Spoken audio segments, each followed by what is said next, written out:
എല്ലാ സഹോദരങ്ങൾക്കും നമ്മുടെ യൂട്യൂബ് ചാനലിലേക്ക് സ്വാഗതം. അപ്പോൾ ആറ്റുകാൽ പൊങ്കാലയായിരുന്നു ഇന്നലെ. എല്ലാ വർഷത്തേക്കാൾ കൂടുതൽ ആളുകൾ ഈ വർഷവും ആറ്റുകാൽ പൊങ്കാലയ്ക്ക് ഉണ്ടായിരുന്നു. അതങ്ങനെ തന്നെയാണ്, ഓരോ വർഷം ചെല്ലുന്തോറും കൂടുതൽ ആളുകൾ എത്തിപ്പെട്ടുകൊണ്ടിരിക്കുകയാണ്. അപ്പോൾ എന്തായാലും ഈ ഒരു ആറ്റുകാൽ പൊങ്കാലയെ പറ്റി നമ്മുടെ പ്രിയ സഹോദരി ഷെഫീന ബീഗം ഒന്ന് സംസാരിക്കുന്നത് കേട്ടു. അപ്പോൾ അത് കേട്ടപ്പോൾ എനിക്ക് തോന്നി, അവർ പറഞ്ഞ എല്ലാ കാര്യത്തോടും നമുക്ക് പൊരുത്തപ്പെടാൻ പറ്റത്തില്ല. അപ്പോൾ അതുകൊണ്ടാണ് ഞാൻ ഈ ഒരു വീഡിയോ ആയിട്ട് വന്നത്. അപ്പോൾ നമുക്ക് നമ്മുടെ സഹോദരി പറഞ്ഞതൊന്ന് കേൾക്കാം. സോറി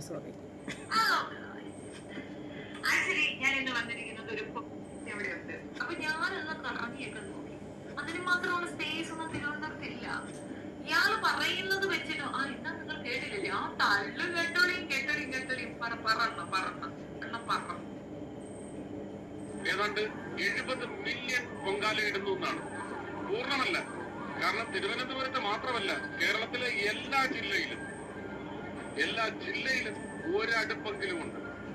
എത്ര ആയിരം അടുപ്പാണെന്നുള്ളത് നിങ്ങൾ പറഞ്ഞാൽ തള്ളാവില്ല, ഞാൻ പറഞ്ഞാൽ തള്ളായി പോകും. കാരണം ഞാൻ കേരളത്തിൽ നിന്നാണ് അത് പറയുന്നത്, അതുകൊണ്ടാണ്. 70 മില്യൺ എന്നൊക്കെ പറയുമ്പോഴത്തേക്ക് അത് കുറച്ച് തള്ളു കൂടിപ്പോയി. അത് പറയാതിരിക്കാൻ പറ്റില്ല. എന്തായാലും 70 മില്യണൊന്നും പൊങ്കാലയൊന്നും ഉണ്ടായിരുന്നിട്ടില്ല. പക്ഷേ പൊങ്കാല ഉണ്ടായിരുന്നു. അത് 70 മില്യൺ വന്നില്ലെങ്കിൽ പോലും അത്യാവശ്യം നല്ല രീതിയിൽ പൊങ്കാല ഉണ്ടായിരുന്നു എല്ലാ വർഷവും. അതായത് പല ആളുകളും വിചാരിച്ചു വെച്ചിരിക്കുന്നത് എന്താണെന്ന് വെച്ചാൽ, തിരുവനന്തപുരം ജില്ലയ്ക്കുള്ളിൽ മാത്രമായിരിക്കും ഈ ഒരു പൊങ്കാല നടക്കുന്നത് എന്നാണ്. തിരുവനന്തപുരം ജില്ലയ്ക്കുള്ളിൽ മാത്രമല്ല, പല ആളുകൾക്കും ക്ഷേത്രത്തിൽ പോയി പൊങ്കാല ഇടാൻ പറ്റാത്ത ആളുകളൊക്കെ അവരുടെ വീട്ടിൻ്റെ അടുത്തുള്ള ക്ഷേത്രങ്ങളിലൊക്കെ ആയിട്ടാണ് അതേ സമയത്ത് പൊങ്കാല ഇടുന്നത്. അത് എങ്ങനെയാണെന്ന് വെച്ചാൽ, അവിടെ അതായത് ആറ്റുകാൽ ക്ഷേത്രത്തിൽ എത്ര മണിക്കാണോ പൊങ്കാല അടുപ്പിൽ തീ പകരുന്നത്, അതേ സമയം തന്നെ ഇവിടെ വീട്ടിൽ പൊങ്കാല ഇടുന്നവരാണെങ്കിൽ വീട്ടിൽ, പിന്നെ ക്ഷേത്രങ്ങളിൽ പോയി പൊങ്കാല ഇടുന്നവരാണെങ്കിൽ ക്ഷേത്രങ്ങളിൽ അതേ സമയത്ത് തന്നെ തീ പകരും. അവിടെയും ഭണ്ഡാര അടുപ്പിൽ നിന്നുള്ള തീയായിരിക്കും ഭക്തജനങ്ങളിടുന്ന പൊങ്കാലയ്ക്കുള്ളിലേക്ക് പകർന്നു കൊടുക്കുന്നത്, പൊങ്കാല അടുപ്പിലേക്ക് പകർന്നു കൊടുക്കുന്നത്. ക്ഷേത്രങ്ങളിൽ ഒരു 100-ൽ കൂടുതൽ പൊങ്കാലകൾ നടക്കുന്ന ക്ഷേത്രങ്ങളുണ്ട്. ആറ്റുകാൽ പൊങ്കാലയുടെ അന്നത്തെ ദിവസം 100ഒന്നുമല്ല, 100 ഞാനൊരു ഇത് പറഞ്ഞേ ഉള്ളൂ. അതിൻ്റെ ഇരട്ടി പൊങ്കാല നടക്കുന്ന ക്ഷേത്രങ്ങളുണ്ട്. കാരണം അങ്ങനെ വെച്ചിരിക്കുന്നതെന്ന് വെച്ചാൽ, എല്ലാവർക്കും ആറ്റുകാൽ എത്തിച്ചേർന്ന് പൊങ്കാല ഇടാൻ പറ്റിയെന്ന് വരില്ല. അപ്പോൾ അത്തരത്തിൽപ്പെട്ട ആളുകൾ ചെയ്യുന്നതെന്ന് പറഞ്ഞാൽ, തൊട്ടടുത്തുള്ള ക്ഷേത്രങ്ങളിൽ പോയി പൊങ്കാല ഇടും, കുടുംബക്ഷേത്രങ്ങളിൽ പോയി പൊങ്കാല ഇടുന്നവരും ഉണ്ട്. ഇത് എല്ലാം പറഞ്ഞു വരുമ്പോൾ ആറ്റുകാൽ ക്ഷേത്രത്തിൽ ആറ്റുകാൽ അമ്മയ്ക്ക് വേണ്ടി ചെയ്യുന്ന ചടങ്ങ് തന്നെയാണ്. വീട്ടിൽ ചെയ്താലും മറ്റെവിടെ ചെയ്താലും അത് അന്നത്തെ ദിവസം. അതുപോലെ തന്നെ പൊങ്കാല നിവേദിച്ച് ഇറക്കി വയ്ക്കുന്ന സമയമുണ്ടല്ലോ, അതും ആറ്റുകാൽ ക്ഷേത്രത്തിൽ ചെയ്യുന്ന അതേ സമയത്തായിരിക്കും ഇവിടെയും പൊങ്കാല നിവേദ്യം നേദിക്കുന്ന സമയമൊക്കെ. അപ്പോൾ അത് അങ്ങനെയാണ്.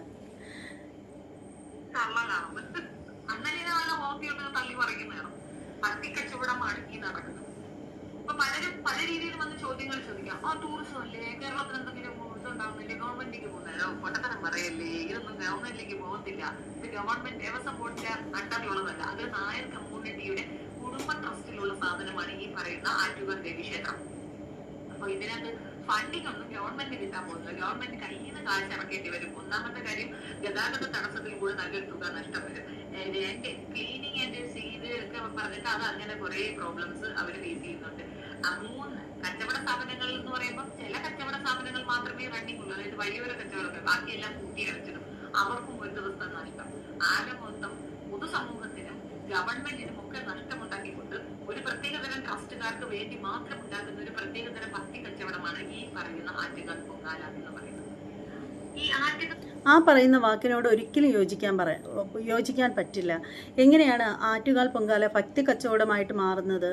മനസ്സിലാവുന്നില്ല ആ പറഞ്ഞത്. ശരിക്കും അങ്ങനെ അടച്ചാക്ഷേപിച്ച് പറയുന്നത് ഒട്ടും ശരിയായിട്ടുള്ള കാര്യമല്ല. എങ്ങനെ ഭക്തി കച്ചവടം ആവും?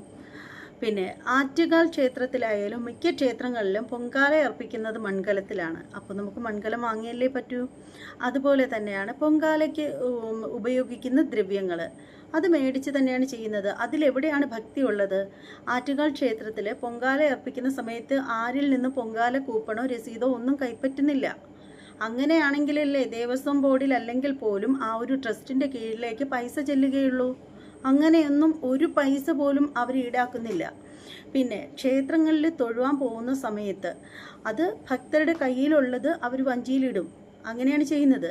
ഇനി അത് ശരിക്കും പറയുകയാണെങ്കിൽ അന്നത്തെ ദിവസം ഒരുപാട് വഴിപാടുകൾ പോലും നടത്താൻ പറ്റില്ല. അത്രയ്ക്കുള്ള തിരക്കാണ് അവിടെ ക്ഷേത്രത്തിൽ.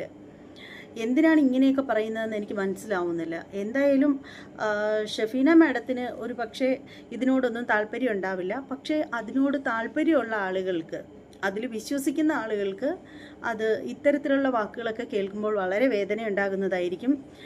എനിക്ക് പോലും കേട്ടപ്പോൾ എനിക്ക് വിഷമം തോന്നി ഇങ്ങനെ പറഞ്ഞപ്പോഴത്തേക്ക്, ഭക്തി കച്ചവടം എന്ന് പറഞ്ഞപ്പോഴത്തേക്ക്. കാരണം നിങ്ങൾക്കറിയാം, നിങ്ങൾ ഈ പുണ്യ റമദാൻ മാസമാണിത്.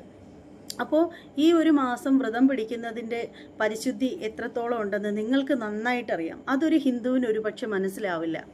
നിങ്ങൾ ചിട്ടയായിട്ട് ഈ ഒരു മാസം മുഴുവനും വ്രതാനുഷ്ഠാനത്തോടു കൂടി കഴിയുമ്പോൾ കിട്ടുന്ന പുണ്യം, ആ സമയത്ത് കിട്ടുന്ന ആ ഒരു ഊർജം, അത് എത്രത്തോളം ഉണ്ടെന്നുള്ള കാര്യം ഒരിക്കലും ഒരു ഹിന്ദുവിനോ ക്രിസ്ത്യാനികൾക്കോ മനസ്സിലാവില്ല. അത് മനസ്സിലാവുന്നത് ശരിക്കും ഒരു ഇസ്ലാമിന് മാത്രമേ അത് മനസ്സിലാവൂ. എന്ന് പറഞ്ഞതുപോലെയാണ് ഈ പൊങ്കാലയുടെ കാര്യവും. ഓരോ ഭക്തനും അല്ലെങ്കിൽ ഒരു ഭക്തയും പൊങ്കാല അർപ്പിക്കുമ്പോൾ കിട്ടുന്ന ആ ഒരു ഒരു പോസിറ്റീവ് വൈബുണ്ട്. അപ്പോൾ ആ ഒരു സമയത്ത് കിട്ടുന്നത് അത് ഒരു ഹിന്ദുവിന് മാത്രമേ അത് തിരിച്ചറിയാൻ പറ്റുള്ളൂ. അല്ലെങ്കിൽ ഈ നമ്മുടെ മനസ്സറിഞ്ഞ് നമ്മുടെ അർപ്പണ മനോഭാവത്തോടു കൂടി പൊങ്കാല അർപ്പിക്കുന്നവർക്ക് മാത്രമേ ആ ഒരു അനുഭൂതി അനുഭവിക്കാൻ പറ്റുള്ളൂ. ഒരുപാട് ആളുകൾ പൊങ്കാല അർപ്പിക്കാനായിട്ട് ചെല്ലാറുണ്ട്. സെലിബ്രിറ്റികൾ ഉൾപ്പെടെയുള്ള ആളുകളെ നമ്മൾ കാണാറുണ്ട്. പക്ഷേ അവരൊക്കെ വെറുതെ വന്നു, എല്ലാവരും വന്ന് പൊങ്കാലയിടുന്നു, അവരും വന്ന് പൊങ്കാലയിടുന്നു, അത്രയേ ഉള്ളൂ. പലരും കുക്കിംഗ് വീഡിയോ ചെയ്യുന്ന രീതി പോലും വന്ന് പൊങ്കാലയിട്ട് പോകുന്ന ആളുകളുണ്ട്. നമ്മളതൊക്കെ കാണുന്നതാണ്. പക്ഷേ ശരിക്കും അകമഴിഞ്ഞ് ഒരു ഭക്തൻ പൊങ്കാലയിടുമ്പോൾ, ആ ഒരു പൊങ്കാല ഇട്ട് കഴിയുമ്പോൾ, പൊങ്കാല അടുപ്പിൽ തീ പകർന്നതിന് ശേഷം വരുന്ന ഓരോ ഘട്ടങ്ങളിലായിട്ട് അവൻ അനുഭവിക്കുന്ന അല്ലെങ്കിൽ അവൾ അനുഭവിക്കുന്ന ഒരു ആനന്ദമുണ്ട്. അതൊരു ഹിന്ദുവിന് മാത്രമേ, അല്ലെങ്കിൽ ഒരു ഭക്തിക്ക് മാത്രമേ അത് മനസ്സിലാവുള്ളൂ. അതായത് ആ അടുപ്പ് നന്നായിട്ട് കത്തിജ്വലിച്ച് വരുന്ന സമയത്ത് ആ ഒരു അടുപ്പിൽ കിടക്കുന്ന ആ ഒരു വെള്ളം ഒന്ന് തിളയ്ക്കാനായിട്ട് തുടങ്ങുന്ന സമയത്തൊക്കെ മനസ്സിന് ഭയങ്കര സന്തോഷമാണ് ഉണ്ടാവുന്നത്. അതുപോലെ തന്നെ നമ്മൾ അരി ഇട്ട് കൊടുക്കുന്ന സമയത്ത്, അടുപ്പിലേക്ക് അരി നിവേദിക്കുന്ന സമയത്ത്, അതുപോലെ ശർക്കര, പഴം, പിന്നെ നാളികേരം, ഇതൊക്കെ അർപ്പിക്കുന്ന സമയത്തൊക്കെ നമ്മുടെ ഉള്ളിലൊരു പ്രാർത്ഥന ഉണ്ടാവും. അത് തിള ഇങ്ങനെ വരുമ്പോൾ നമ്മൾ അനുഭവിക്കുന്ന ഒരു പരമാനന്ദമുണ്ട്. അതിനെക്കുറിച്ച് അറിയണമെന്നുണ്ടെങ്കിൽ അത് ഒരു ഹിന്ദുവിന് മാത്രമേ അത് മനസ്സിലാവുള്ളൂ. അതുകൊണ്ടാണ് അത് ഇത്തേക്ക് മനസ്സിലാവാതെ പോയത്. ഒരിക്കലും ഭക്തി കച്ചവടമാണെന്ന് ഈ ഒരു കാര്യത്തെക്കുറിച്ചിട്ട് പറയരുത്. പറയുന്നത് തെറ്റാണ്. ദേവീക്ഷേത്രം എന്ന് പറയുന്ന ഒരു പോർഷൻ, അതിന്റെ ചുറ്റളവിൽ അല്ലെങ്കിൽ ഒരു വലിയ ഓഡിറ്റോറിയമോ അതല്ലെങ്കിൽ അതിനോടനുബന്ധിച്ച് ഏറ്റവും നല്ല പരിപാടി ശംഖുമുഖം കടപ്പുറം മൊത്തം കൊണ്ടെടുക്കുക. എന്നിട്ട് കിഴക്ക് ദർശനം വെച്ചിട്ട് അവിടെ നേരത്തെ നീളത്തിന് മത്സ്യം വരെ ഉണ്ടാക്കിയിരിക്കുക. ഒരു കുഴപ്പമില്ല. 10 ലക്ഷം അല്ലെങ്കിൽ 40, ഇവർ പൊന്മാര് തള്ളി മറിക്കുന്നതാണ്. 35, 45, 55 ലക്ഷം ആൾക്കാർക്ക് അവിടെ പൊങ്കാലയിടാറുണ്ടാവും. തള്ളി മറിപ്പാണ്. അതെന്ന് പറഞ്ഞാൽ ഒരു കാര്യമുണ്ട്, അങ്ങനെ പറയാൻ പറ്റും. ശംഖുമുഖം കടപ്പുറത്ത് പോയിട്ട് കിഴക്കോട്ടൊരു ദർശനം വെച്ചിട്ട് പൊങ്കാല അർപ്പിക്കണം എന്ന് പറയുന്നത് ഷെഫീന ഒരു മുസ്ലിം ആയതുകൊണ്ട് മാത്രമാണ്. കാരണം നിങ്ങൾക്കറിയില്ല, നമ്മൾക്കുണ്ടാവുന്ന ആ ഒരു മാനസിക വികാരം എത്രയാണെന്നുള്ള കാര്യം ഇത്തയ്ക്കറിയില്ല. അതുകൊണ്ടാണ് അങ്ങനെ പറയുന്നത്. ശരിക്കും പറഞ്ഞാൽ പൊങ്കാല അർപ്പിക്കുന്ന ഓരോ ഭക്തനിലുണ്ടാവുന്ന ആ ഒരു സന്തോഷം എത്രയാണെന്ന് അവർക്ക് മാത്രമേ അറിയാവൂ. പിന്നെ ശംഖുമുഖം കടപ്പുറത്ത് പോയി പൊങ്കാല അർപ്പിക്കേണ്ട കാര്യമൊന്നുമില്ല. ക്ഷേത്രത്തിന് പരിസരമുണ്ട്. പക്ഷേ ക്ഷേത്ര പരിസരത്തിനുള്ളിൽ നിൽക്കില്ല പൊങ്കാല, അത്രയേറെ ഉണ്ടല്ലോ. അതുകൊണ്ട് ഇന്ന് നല്ലപ്പോഴല്ലല്ലോ ആറ്റുകാൽ ക്ഷേത്രം ഉണ്ടായ ആ ഒരു കാലം തൊട്ടേ ആറ്റുകാൽ ക്ഷേത്രത്തിൽ പൊങ്കാലയും ഉണ്ട്. ആറ്റുകാൽ ക്ഷേത്രം സ്ത്രീകളുടെ ശബരിമല എന്നാണ് അറിയപ്പെടുന്നത്. സ്ത്രീകളുടെ ശബരിമല എന്നറിയപ്പെടുന്ന ആ ഒരു ആറ്റുകാൽ ക്ഷേത്രത്തിൽ പൊങ്കാല അർപ്പിക്കാനായിട്ട് എവിടെ നിന്നെല്ലാമാണ് സ്ത്രീകൾ വരുന്നത്? അവർ 101 കലത്തിൽ വരെ പൊങ്കാല ഇടുന്ന ഭക്തരുണ്ട്. 51 കലത്തിൽ പൊങ്കാല ഇടുന്ന ഭക്തരുണ്ട്. അങ്ങനെയാണ് ഭക്തരുടെ അവരെ നോക്കില്ല എത്രയാണ് ഇടുന്നതെന്ന്. അവർ വളരെ കഷ്ടപ്പെടാണ്. 101 കലത്തിലൊക്കെ പൊങ്കാല ഇടണം എന്നൊക്കെ വെച്ചാൽ എന്തോരം കഷ്ടപ്പാടുണ്ടെന്ന് ഒന്ന് ഓർത്തു നോക്കൂ. അത് മാത്രമല്ല, പിന്നീട് ആ ഒരു സംഭവം മാത്രമല്ല, ഈ ചുട്ടു പൊരിയുന്ന വെയിലത്ത് നിന്നിട്ട് ഒരു തുള്ളി വെള്ളം പോലും ഇറക്കാണ്ട്, ചെരുപ്പ് പോലും ഇടാതെ ആ താറിലെങ്കിൽ താറ് പിന്നെ അതിൽ ചവിട്ടി നിന്നിട്ട് ഈ പുകയും ചൂടും എല്ലാം അടിച്ചിട്ടും പൊങ്കാല ഇടുമ്പോൾ, ഈ ഒരു വർഷം പോയി പൊങ്കാല ഇട്ട് കഷ്ടപ്പെട്ട് അതിൻ്റെ കഷ്ടപ്പാടെല്ലാം അറിഞ്ഞു കഴിഞ്ഞാലും പിറ്റേ ഒരു വർഷം ആകുമ്പോൾ വീണ്ടും അവിടേക്ക് തന്നെ പോകാനായിട്ടുള്ള ആ ഒരു എന്താണ്, ആ ഒരു ത്വരയുണ്ടല്ലോ, അത് ആ ഒരു ഭക്തിയിൽ നിന്നുണ്ടാവുന്നതാണ്.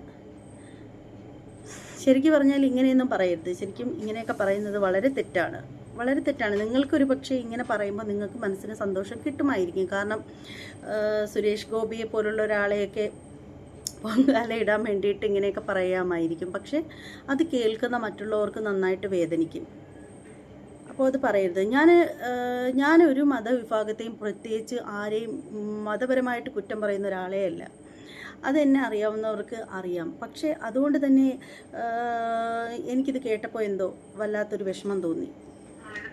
കുറച്ചൊരു എക്സാമ്പിൾ പറയുന്നത്, കണക്ക് പറയുന്നത്, കേരളത്തിൽ ആകെ ജനസംഖ്യ എന്ന് പറയുന്നത് 1.5 കോടിയാണ്. ഇയാൾ 7 കോടിയുടെ കാര്യമൊക്കെ പറയുന്നുണ്ട്. 1.5 കോടിയും 1.5 കോടി കാരണം ആണും പെണ്ണും കൂടെയാണേ. ആണും പെണ്ണും കൂടെ ചേർന്ന് പൊങ്കാല ഇട്ടാൽ 1.5 കോടി ജനങ്ങൾ പൊങ്കാല ഇടയിൽ അതിൽ 26% പൊങ്കാലയാണ്. ആണുങ്ങൾ പൊങ്കാല ഇടാറൊക്കെ ഉണ്ട്. തീരെ ആണുങ്ങൾ പൊങ്കാല ഇടില്ല എന്നൊന്നും പറയണ്ട, ഇടുന്നവരും ഉണ്ട്. ഇത്തവണ തന്നെ പൊങ്കാല ഇടാനായിട്ട് നമ്മുടെ ക്രിസ് വേണുഗോപാലും ഭാര്യ ദിവ്യയും കൂടി ഒരുമിച്ചായിരുന്നു പൊങ്കാല ഇട്ടിരുന്നത്. അവർ മാത്രമല്ല, ചിലരൊക്കെ നേർച്ച പൊങ്കാല ഇടും. നേർച്ചകളൊക്കെ ഉണ്ടായിരിക്കും. അത് പുരുഷനായാലും ശരി തന്നെ നേർച്ച ഉണ്ടാവും പൊങ്കാല ഇട്ടേക്കാന്ന്. അപ്പോൾ അങ്ങനെയുള്ള പുരുഷന്മാരൊക്കെ പൊങ്കാല ഇടാറുണ്ട്. അതുകൊണ്ട് തീർത്തും സ്ത്രീകൾ മാത്രമല്ല പൊങ്കാല ഇടുന്നത്, പുരുഷന്മാരും സാധാരണ പൊങ്കാലകളും ഭാര്യയ്ക്കൊപ്പം നിന്ന് ഭർത്താവ് ഇടാറുണ്ട്. അങ്ങനെയൊക്കെ ഇടാറുണ്ട്. പിന്നെയെന്ന് വെച്ചാൽ സുരേഷ് ഗോപി പറഞ്ഞതുപോലെ അത്രയും ആളുകളൊന്നും ഉണ്ടാവില്ല. അത് എനിക്കും അതിശയോക്തി തന്നെയാണ്, അത്രയൊന്നും ഉണ്ടാവില്ല. പക്ഷേ നിങ്ങൾ പറയുന്ന ഈ വാക്കുകൾ, കോവളം ബീച്ചിൽ പോയി ഇടട്ടെ എന്നൊക്കെ പറയുന്നത് കേൾക്കുമ്പോൾ മനസ്സിന് നല്ല വിഷമം തോന്നുന്നുണ്ട്. എന്തായാലും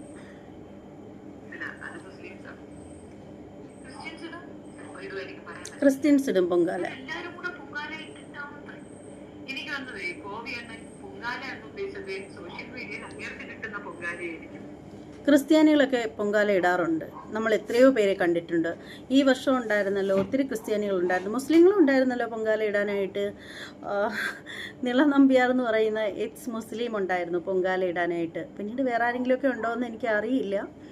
അവരുടേത് മാത്രമേ ഞാൻ കണ്ടിട്ടുണ്ടായിരുന്നുള്ളൂ. ഇവരൊക്കെ എന്തിനാണോ എന്ത് പൊങ്കാല ഇടുന്നതെന്ന് എനിക്കറിയില്ല. ഒരു പക്ഷേ പുണ്യം മേടിക്കാനായിരിക്കും. മനസ്സിൽ ഭക്തിയില്ലാതെ പൊങ്കാല ഇട്ടിട്ട് എന്താ?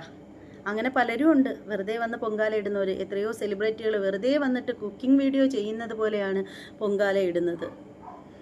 ഇവരോടൊക്കെ എന്ത് പറയാനാ? പക്ഷെ അതിനകത്ത് തെറ്റാണ്.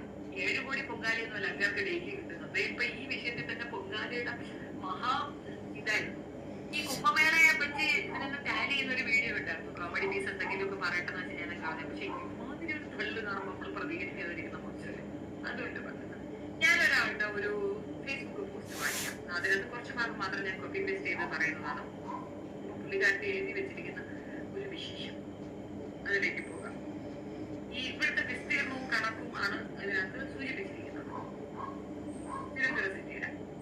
അപ്പൊ അതിനകത്ത് പറയുന്ന ഒരു കാര്യം, പൊങ്കാലയുടെ 45 ലക്ഷം പേർ വന്നതായി മാധ്യമങ്ങൾ പറയുന്നത്. പൊട്ടപ്പനവേ മാധ്യമങ്ങൾ 45 ലക്ഷം കഴിഞ്ഞ വർഷത്തെ കണക്ക. കഴിഞ്ഞ വർഷം 35 ആണ്, ഈ വർഷം 45 ആണ്. ഇത്രയും പേർ വന്നാൽ സിറ്റിയിൽ എവിടെ നിൽക്കും? ആ ചോദ്യത്തിൻ്റെ ഉത്തരം ഞാൻ പറയാം. വേറൊന്നുമല്ല, എനിക്കറിയാവുന്ന ഭാഷയിലാണ് ഞാൻ പറയുന്നത്. സംഭവം ഇത്രയും പേര് വന്നാൽ എവിടെ നിൽക്കും എന്ന് പറഞ്ഞാൽ, ഈ പൊങ്കാല പോകുന്നത് എങ്ങനെയെന്ന് പറഞ്ഞാൽ, ക്ഷേത്ര പരിസരവും ഗ്രൗണ്ടും എല്ലാം കഴിഞ്ഞിട്ട് അതിന് ചുറ്റുമുള്ള സ്ഥലങ്ങൾ കംപ്ലീറ്റ് പോകുന്നതെന്ന് പറഞ്ഞാൽ ഒരുപാട് ഗ്യാപ്പ് ഇട്ടല്ല അടുപ്പുകൾ വെക്കുന്നത്. പൊങ്കാല അടുപ്പുകൾ വെക്കുന്നത് ഒട്ടും ഗ്യാപ്പ് ഇട്ടല്ല, തൊട്ട് അടുത്തടുത്താണ്. ഒരു മനുഷ്യന് അങ്ങോട്ടും ഇങ്ങോട്ടും മുട്ടി നിൽക്കത്തക്ക രീതിയിലാണ് ഈ അടുപ്പുകൾ ക്രമീകരിച്ചിരിക്കുന്നത്. ഈ അടുപ്പുകൾ പിന്നീട് നേരെ പോകുന്നത് റോഡ് കംപ്ലീറ്റ് റെയിൽവേ സ്റ്റേഷൻ മുഴുവനായിട്ടും ഒരാൾക്ക് അങ്ങോട്ട് അങ്ങോട്ടും ഇങ്ങോട്ടും ടച്ച് ചെയ്യാതെ നിൽക്കത്തക്ക രീതിയിൽ അത്രയും അടുത്തടുത്താണ് ഈ ഒരു അടുപ്പുകൾ വരുന്നത്. അങ്ങനെ പറയുകയാണെങ്കിൽ പിന്നെ തിരുവനന്തപുരം സിറ്റിയുടെ വ്യാപ്തിയൊന്നും എടുക്കേണ്ട കാര്യമില്ല. കാരണം എന്താണെന്ന് വെച്ചാൽ അത്രത്തോളം അടുപ്പിച്ചാണ് നിന്ന് പൊങ്കാല ഇടുന്നത്. അത് അറിയാവുന്നവർക്കറിയാം, അറിവില്ലാത്തവരായിരിക്കും ചിലപ്പോൾ ഇതുപോലെയൊക്കെയുള്ള എന്തെങ്കിലുമൊക്കെ പറയുന്നത്. ചിലപ്പോൾ അറിവ് കൂടിപ്പോയതിൻ്റെ പേരിലും ആയിരിക്കാം, ചിലപ്പോൾ നമ്മുടെ അറിവ് കുറവായിരിക്കും നമ്മൾ ഇങ്ങനെയൊക്കെ പറയുന്നത്.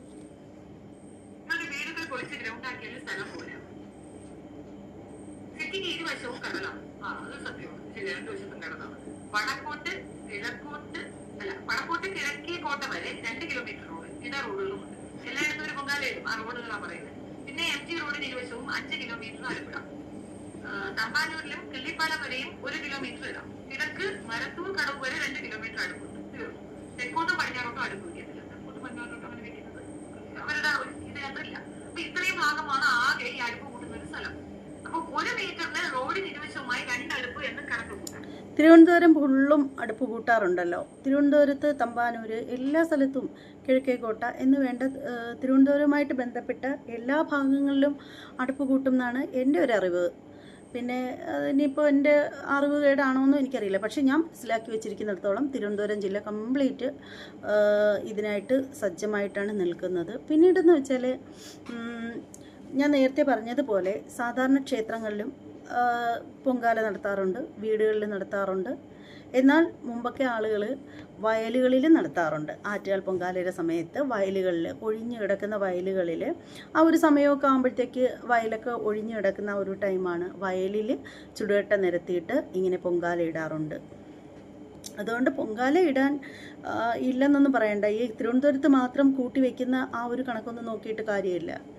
എല്ലാ സ്ഥലത്തും ഇതുപോലെ ക്ഷേത്രങ്ങളിൽ പൊങ്കാല ഇടാറുണ്ട്. ആറ്റുകാൽ പൊങ്കാലയിരുന്ന് എല്ലാ ജില്ലകളിലും ക്ഷേത്രങ്ങളിൽ പൊങ്കാല അർപ്പിക്കാറുണ്ട് ഹൈന്ദവർ.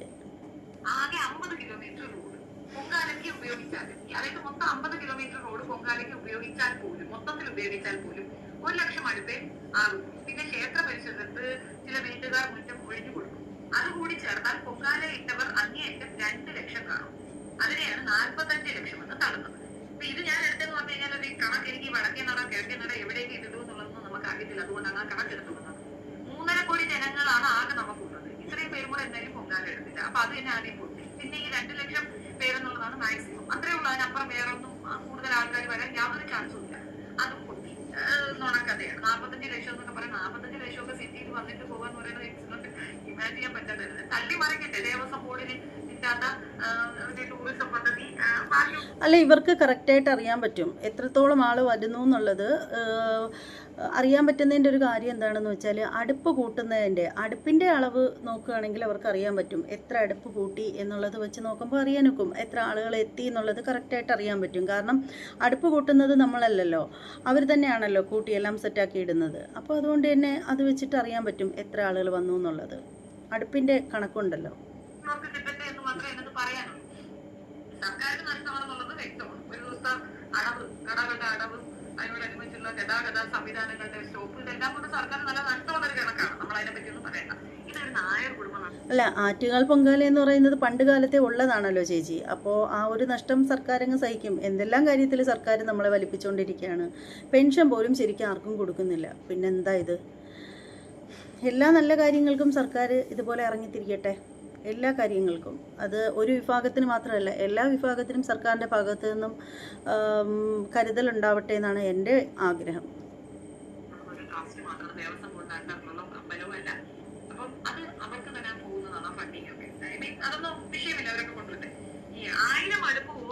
അല്ല, അത് ഫണ്ടിൽ അവർക്ക് കൊണ്ടുപോകാൻ വേണ്ടിയിട്ടൊന്നും ഒരു വലുതായിട്ടൊന്നും കാണില്ല. കാരണം എന്താണെന്ന് വെച്ചാൽ ആ റെസിപ്റ്റൊക്കെ സാധാരണ രീതിയിൽ നമ്മൾ പൊങ്കാലയൊക്കെ ഇടാനായിട്ട് ചെല്ലുന്ന സമയത്ത് റെസിപ്റ്റൊക്കെ എഴുതിക്കും. അടുപ്പിന് റെസിപ്റ്റ് എഴുതിക്കും. ചില ക്ഷേത്രങ്ങളിൽ മാത്രമേ ഉള്ളൂ അതില്ലാത്തത്. പക്ഷേ അങ്ങനെ റെസിപ്റ്റ് എഴുതുകയാണെങ്കിൽ ഒരടുപ്പിന് 10 രൂപ വെച്ചിട്ടൊക്കെ കിട്ടും. പക്ഷേ ഇവിടെ ആറ്റുകാൽ പൊങ്കാലയ്ക്കൊന്നും റെസിപ്റ്റൊന്നും എഴുതാറില്ല, റെസിപ്റ്റൊന്നും എഴുതില്ല. അപ്പോൾ ആ രീതിയിൽ അവർക്ക് പൈസയൊന്നും വളരെ വളരെ ചെറിയൊരു സംഖ്യ ആളുകൾ. അവരെങ്ങനെയാണെന്ന് വെച്ചാൽ ക്ഷേത്രത്തിൽ പോകുമ്പോൾ അവരുടെ കയ്യിൽ 5ൻ്റെ തൊട്ടും കാണും, 1ൻ്റെയും. ഇപ്പോൾ 50 പൈസ നിരോധിച്ചതുകൊണ്ട് അത് കയ്യിൽ വെക്കില്ല. അവർ കൂടുതലും അമ്പലത്തിലൊക്കെ വരുമ്പോഴത്തേക്ക്, കാരണം ഒരു 10 രൂപ മാറി വെച്ചിരിക്കുകയാണെങ്കിൽ മെയിൻ ക്ഷേത്രം മാത്രമല്ല, ഉപദേവന്മാർ ഇഷ്ടംപോലെ ഉണ്ടല്ലോ. അപ്പോൾ അവിടെയൊക്കെ ഇടണ്ടേ. അപ്പോൾ അതുകൊണ്ട് ഓരോ രൂപ നാണയം വെച്ചിട്ടായിരിക്കും മിക്കവാറും അവിടെയൊക്കെ കൊണ്ടുവന്നിടുന്നത്. പിന്നെ അല്ലാതെ ഇടും, മെയിൻ കാണിക്ക വഞ്ചിയിലൊക്കെ ഇടും, അതൊക്കെ 100 രൂപ ഒക്കെ വെച്ചിട്ടിടും. പക്ഷേ അല്ലാതെ കൂടുതലും ഇങ്ങനെ തന്നെയാണ്. പക്ഷേ അതല്ലാതെ പൈസ വാരി എറിയുന്ന ആളുകളൊക്കെ ഉണ്ട്. ക്ഷേത്രത്തിലൊക്കെ പോകുമ്പോൾ ഒരുപാട് പൈസ കാണിക്ക അർപ്പിക്കുന്ന ആളുകളൊക്കെ ഉണ്ട്, ഇല്ല എന്നൊന്നും പറയുന്നില്ല. 100 രൂപ 50 രൂപ വെച്ചിട്ടൊക്കെ ഇടുന്നവരുണ്ട്, 500 രൂപ ഇടുന്നവരുണ്ട്, പണ്ടാരപ്പെട്ടിയിൽ സ്വർണം ഇടുന്നവരുണ്ട്, അങ്ങനെയൊക്കെ ചെയ്യുന്ന ആളുകളുണ്ട്. പക്ഷേ കൂടുതൽ ആളുകളും 1 രൂപ കേസ് കെട്ടുകളാണ്. അത് അവരെ ആക്ഷേപിച്ച് പറയുന്നതല്ല, ഹൈന്ദവരെ പിന്നെ ഒരിക്കലും അധിക്ഷേപിച്ച് പറയുന്നതല്ല. കാരണം ഞാനും ഒരു ഹൈന്ദവ സ്ത്രീയാണല്ലോ. പലരും ചെയ്യുന്നത് കണ്ടിട്ടുള്ളത് വെച്ചിട്ട് പറയുകയാണ്. ഒരു പക്ഷേ മറ്റുള്ളവരുടെ ബുദ്ധിമുട്ടുകൾ കൊണ്ടായിരിക്കും. പിന്നെ ഒരു കാര്യം, എൻ്റെ ഒരു അഭിപ്രായത്തിലാണെങ്കിൽ, ശരിക്കും ഞാൻ എൻ്റെ അഭിപ്രായത്തിൽ പറയുകയാണെങ്കിൽ, ഒരു ദേവനും ദേവിക്കും പണത്തിൻ്റെ ആവശ്യമില്ല. ഒരു രൂപയുടെ പോലും ആവശ്യം അവർക്കില്ല. പിന്നെ നമ്മൾ ചെയ്യേണ്ടതെന്ന് പറഞ്ഞാൽ, നമ്മളൊരു ക്ഷേത്രത്തിൽ ചെല്ലുമ്പോഴത്തേക്ക് കൊടുക്കേണ്ടതെന്ന് പറഞ്ഞാൽ, കാണിക്കയായിട്ട് പൂവോ അഗർബത്തിയോ കർപ്പൂരമോ അതൊക്കെയാണ് നമ്മൾ കൊടുക്കേണ്ടത്. അല്ല, നാണയത്തിൻ്റെ ആവശ്യമൊന്നും അവർക്കില്ല. നാണയത്തിൻ്റെ ആവശ്യം മനുഷ്യർക്ക് തന്നെയാണ്. അപ്പോൾ എന്തായാലും ഞാനിത് പറഞ്ഞെന്നും പറഞ്ഞ് എന്നെ ആരും പൊങ്കാല ഇടാനൊന്നും വരരുത്.